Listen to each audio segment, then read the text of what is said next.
Okay students, good morning. अब हम पढ़ेंगे यहाँ पर definite integral. Okay, definite integral में आपका क्या है वो देखेंगे आज। ठीक, डेफिनेट इंटीग्रल में सबसे पहले हमें सम ऑफ प्रॉपर्टीज पढ़नी है। सम ऑफ प्रॉपर्टीज किस तरह की होंगी हमें उसके बारे में सीखना है। डेफिनेट इंटीग्रल में हमें सबसे पहले पढ़ना है सम ऑफ प्रॉपर्टीज। तो इसमें 7 प्रॉपर्टीज होती हैं जिन्हें हमें याद रखना है और उन्हीं के अकॉर्डिंग हमें यहाँ क्वेश्चन करेंगे। ठीक है, तो जैसे देखेंगे पहली प्रॉपर्टी होती है आपकी, ध्यान दें यहाँ पर। सबसे पहले प्रॉपर्टी का जो नाम है वो P0 से स्टार्ट होता है। तो P0 जो होती है वो आपकी इंटीग्रेशन a to b, अगर fx dx है, ध्यान से सुनेंगे, तो हम उसको इंटीग्रेशन a से b F T D T लिख सकते हैं। मतलब जहाँ जहाँ x का फंक्शन हो वहाँ वहाँ t कर दे तो उसके प्रॉपर्टी में कोई भी फर्क नहीं पड़ेगा। फिर नेक्स्ट प्रॉपर्टी है P1, इंटीग्रेशन a से b f x d x अगर लिखा है तो हम उसमें अगर हम लिमिट को इंटरचेंज करें यानी b टू a करें तो उसकी जो भी इंटीग्रेशन होगा उसका साइन चेंज होकर नेगेटिव में आ जाएगा। फिर है P2 यानी a to b f x d x अगर है तो इन केस में a से c f x d x plus c to b f x d x use करेंगे। और ये कब यूज करेंगे? जब वैन x जो है फंक्शन यानी एफ एक्स जो है वो अगर मॉड का फंक्शन है तो हमेशा यही प्रॉपर्टी लगाएंगे, चाहे मॉड का हो या और ग्रेटेस्ट इंटीजर x का हो, तब आपको ये प्रॉपर्टी का भी यूज होता है।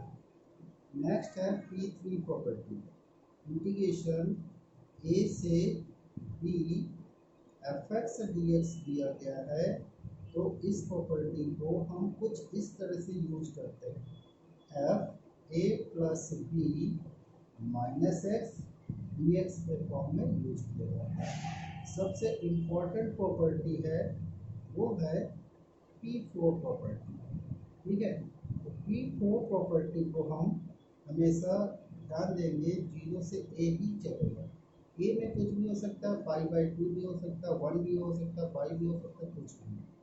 इस तरह से अगर दिया गया है फंक्शन तो आपको P4 प्रॉपर्टी जब लगाएंगे तो 0 से a F A minus x d x के फॉर्म में कन्वर्ट करना पड़ेगा। ठीक, नेक्स्ट है P5 प्रॉपर्टी, ये होता है कुछ 0 से 2a टाइप का। तो हम इसको, ये कुछ ज़्यादा खास नहीं है लेकिन ध्यान देंगे, 0 से a F x d x plus a से 2a F x d x में कन्वर्ट किया जाता है। तो ये P5 प्रॉपर्टी। नेक्स्ट है P6 प्रॉपर्टी, ये अगर 0 से 2a दिया गया है और मुझे उसको चेंज करना है, लिमिट को हाफ करनी है, तो 2 से मल्टीप्लाई करके लिमिट को हाफ किया जा सकता है। ये P6 प्रॉपर्टी आपकी कहलाती है। लास्ट है, ये भी इम्पोर्टेंट है, P7 प्रॉपर्टी है। P7 में पहचान है कि माइनस ए से प्लस ए चल रही होगी limit F x d x होगा। ये दो तरह के पार्ट में फिर एक होता है। पहली केस है इसमें कि f minus x is equal to, अगर माइनस एफ एक्स है इट मीन्स ऑड फंक्शन है तो इसका जो रिजल्टेंट है वो 0 है। अगर f minus x is equal to f x है इट मीन्स इवन फंक्शन है, तो इसका जो इंटीग्रेशन होता है वो 2 टाइम्स 0 से a F x d x करके लिख सकते हैं। ओके, समझ में आ रहा होगा। तो ये आपकी कुछ 7 प्रॉपर्टीज़ दी गई हैं। इन प्रॉपर्टीज़ को ध्यान में रखते हुए अब हम यहाँ पर पहले हम इनके कुछ एग्जाम्पल लगाएंगे, फिर उसी के आगे यहाँ पर बढ़ेंगे। ठीक है, तो ध्यान देंगे, प्रॉपर्टियाँ अच्छे से नोट करेंगे, फिर उसके बाद हम एक्सरसाइज की तरफ चलते हैं। चलिए प्रॉपर्टी उम्मीद है कि आप लोगों ने नोट कर ली होगी। तो अब मैं आगे बढ़ता हूँ कुछ एग्जाम्पल की तरफ, जिससे आपको समझ में आ जाएगा कौन सी प्रॉपर्टी कब और कहाँ यूज़ करनी है। जैसे मैं एग्जाम्पल नंबर 30 देखता हूँ। एग्जाम्पल नंबर 30 आपको दिया गया है, इंटीग्रेशन -1 से 2 mod of x cube minus x d x दिया गया, ठीक है ना।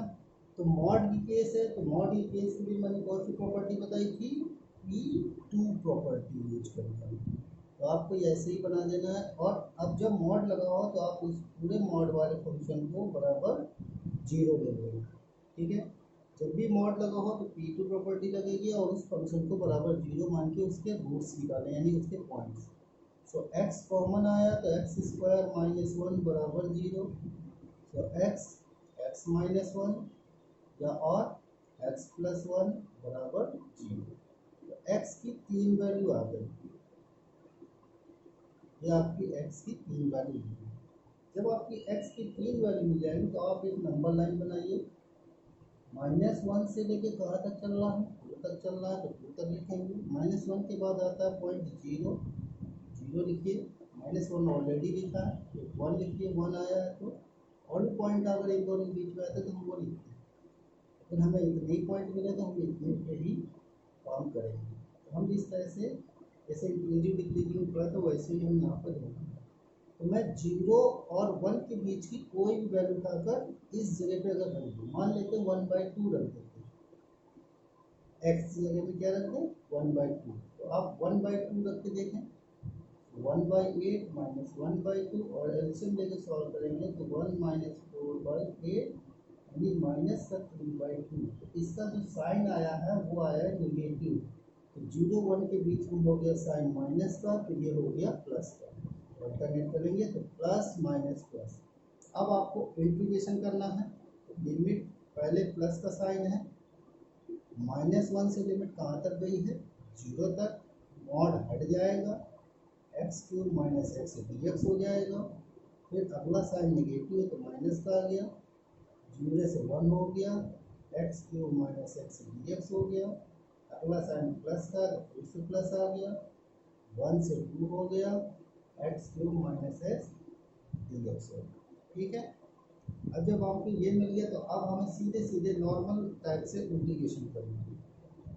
तो एक्स की power 4/4 minus x square upon 2 limit -1 से 0 माइनस एक्स की power 4/4 minus x square upon 2 limit 0 से 1 प्लस एक्स की power 4/4 minus x square upon 2 limit 1 से 2।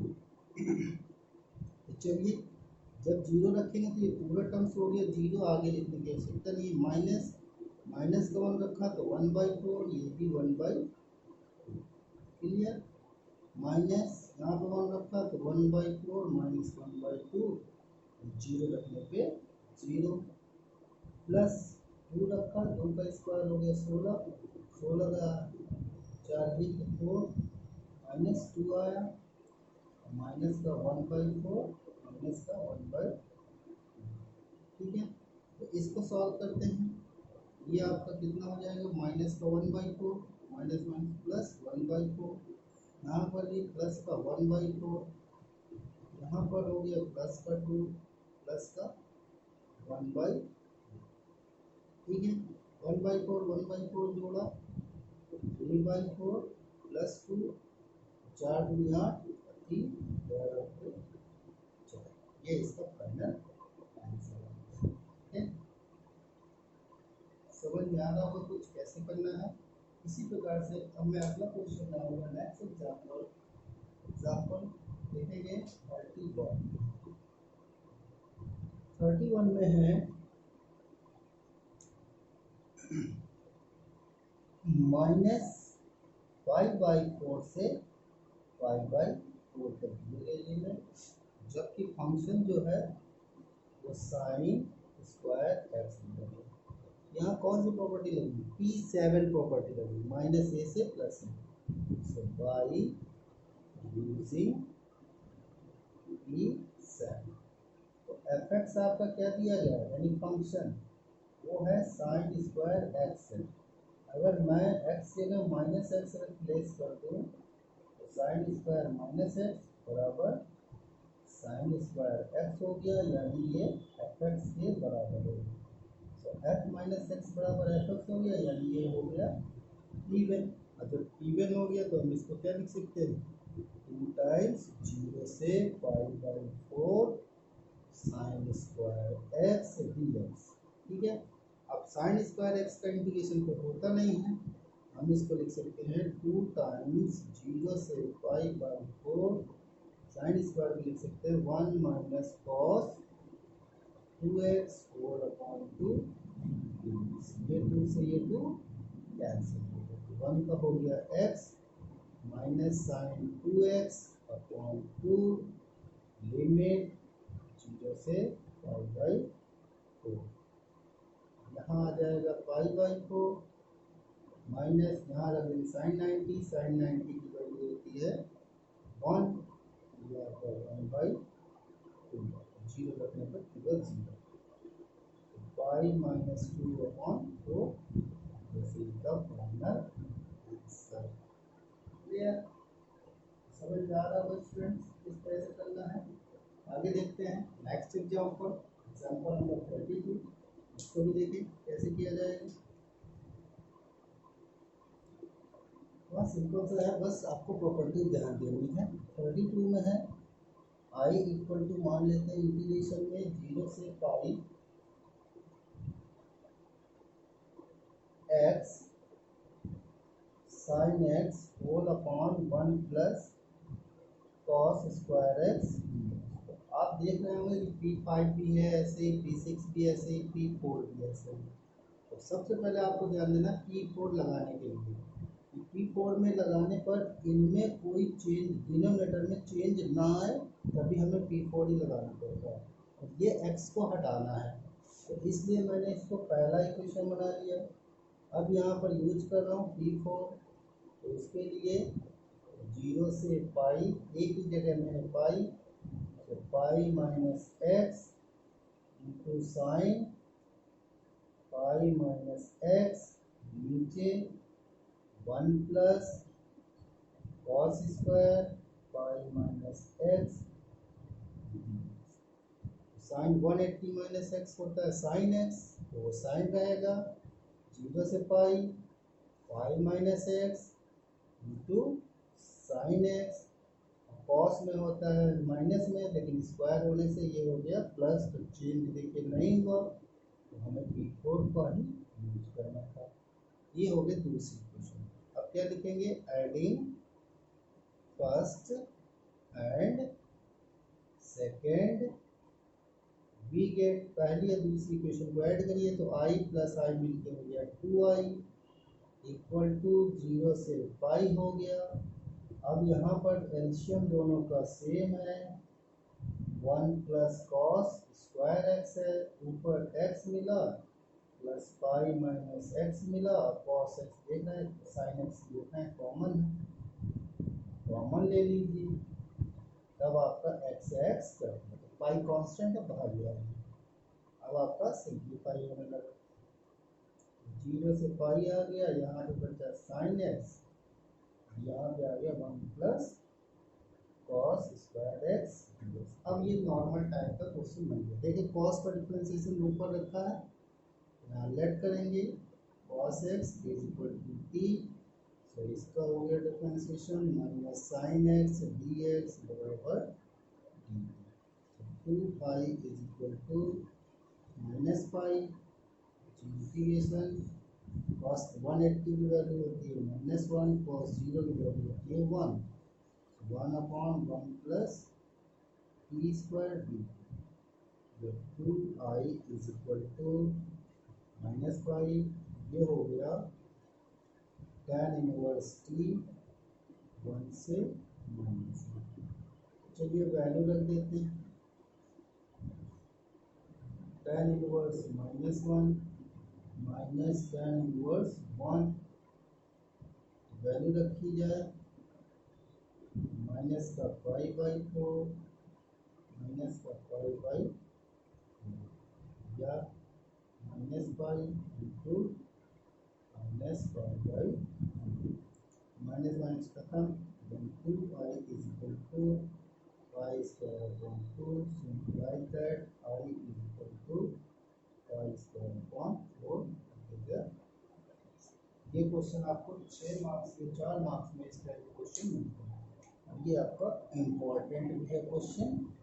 तो इस तरह से क्वेश्चन को सॉल्व किया जाएगा। ठीक है स्टूडेंट, समझ में आ रहा होगा। और भी देखते हैं, अगला एग्जाम्पल देखें थोड़ा सा।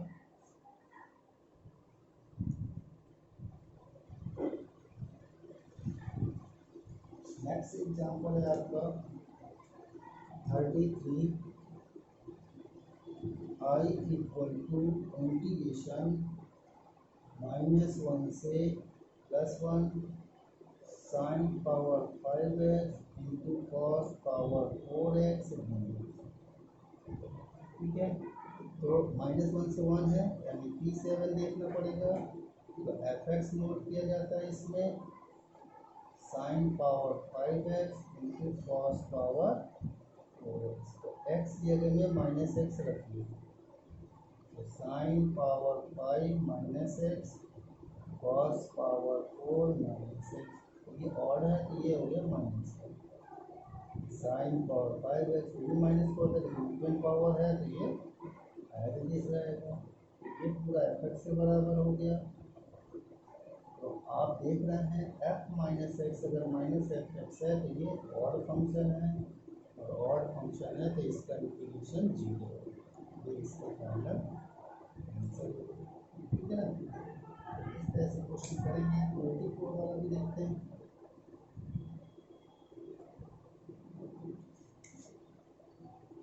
एग्जाम्पल है 34, इसमें भी कह रहा है i इक्वल टू लेट किया 0 से 5/2 sine power 4x whole upon sine power 4x plus cos power 4x dx।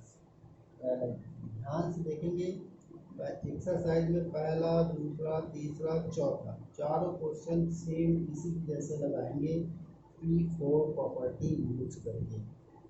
तो i बराबर 0 से π/2 साइन की जगह में आ गया π/2 minus x whole upon sine power 4 π/2 minus x plus cos की पावर 4 π/2 माइनस एक्स। तो साइन 90 माइनस थीटा होता है कॉस थीटा। 0 से π/2 ये हो गया कॉस पावर 4x, ये भी हो गया कॉस पावर 4x, ये हो गया साइन पावर 4x, ये हो गया दूसरा। देखें इसका डिनोमिनेटर सेम है, यहाँ ऐड कर दीजिए 1 and 2,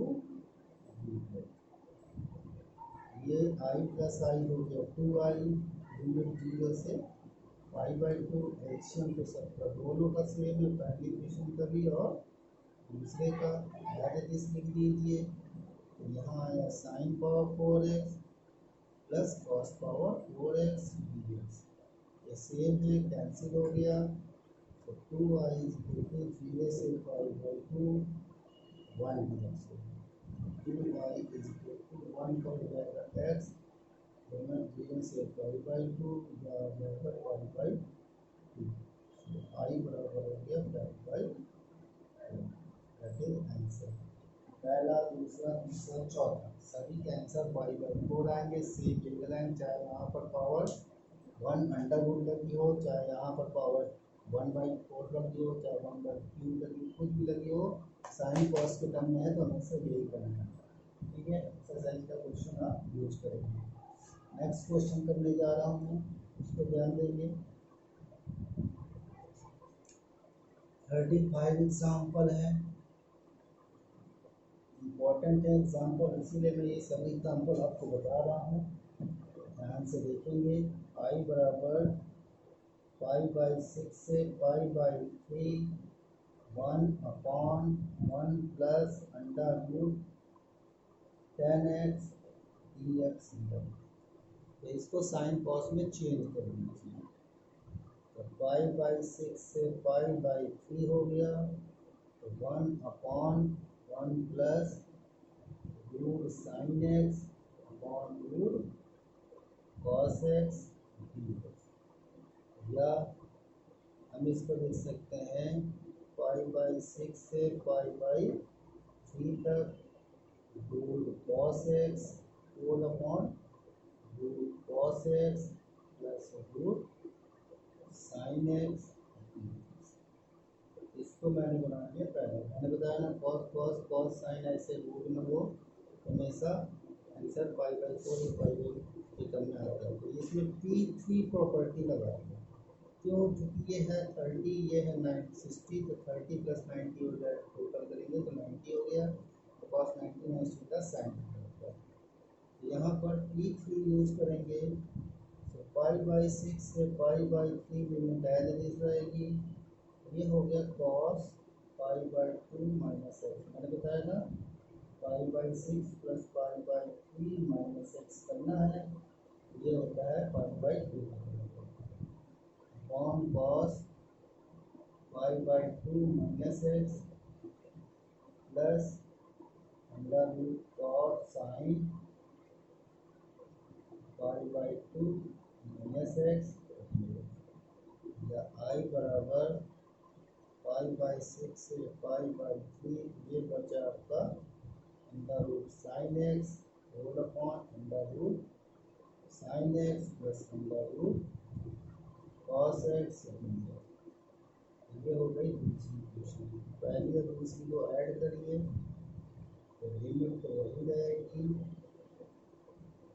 sign x plus under root cos x whole upon under root sine x plus under root cos x dx। ये दोनों कैंसिल हो गए फिर से, 2i = 5/6 से 5/3 1 dx, तो 1 का हो जाएगा x में 5/6 से 5/3, 2i बराबर 5/3 माइनस 5/6, तो इससे ये 60 में से 30 घटा बचा 30/6, तो i बराबर 5/12 का फाइनल आंसर। समझ में आया स्टूडेंट्स कैसे करेंगे? तो आप इस तरह लगाएंगे, नहीं आएगा तो आप मुझसे पूछेंगे, हम नेक्स्ट टर्म में अगली इसकी एक्सरसाइज भी कराएंगे। ओके।